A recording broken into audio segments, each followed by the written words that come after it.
తర్వాత ఆ అమ్మాయి ఎప్పుడైతే యేసు ప్రభువుని నమ్ముతుందో ఆ తర్వాత అందరూ మారిపోయి అప్పుడు కూడా అక్కయ్యలు ఉన్నకాడ అక్కయ్యలు అందరూ మార్చేసింది.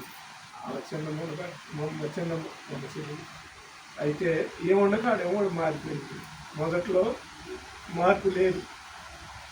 దేవుని నమ్ముకున్నప్పుడు దేవుని నమ్ముకోమన్నప్పుడు అన్నిటికీ ఇబ్బందులు పడేవాళ్ళు. కానీ దేవుని నమ్ముకున్న తర్వాత అందరూ మారిపోయాము. ఈ చిన్నమ్మాయి ఉన్న కాడ కూడా మార్పు చెందింది. అందరూ కూడా తెలియజేసింది. నేనున్న కాడ కూడా అనేకులు తెలియజేశారు. పని కాడికి వెళ్ళినా కూడా అందరికీ దేవుడి గురించి చెప్పాను.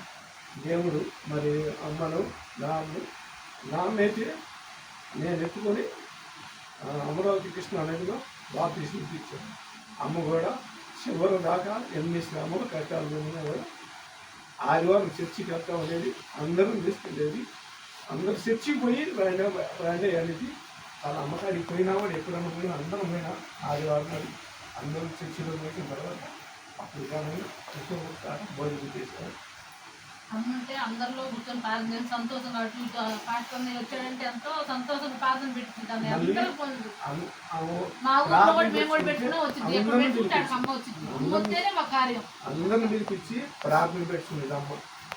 చుట్టుపక్కల అందరూ కూడా పిలిపించి, ఎందుకంటే 10 మంది చేత పనికి చేసుకెళ్తా ఉంది చేస్తా ఉండేది. అందరిని మైక్ పెట్టించి ప్రార్థన పెట్టించారు.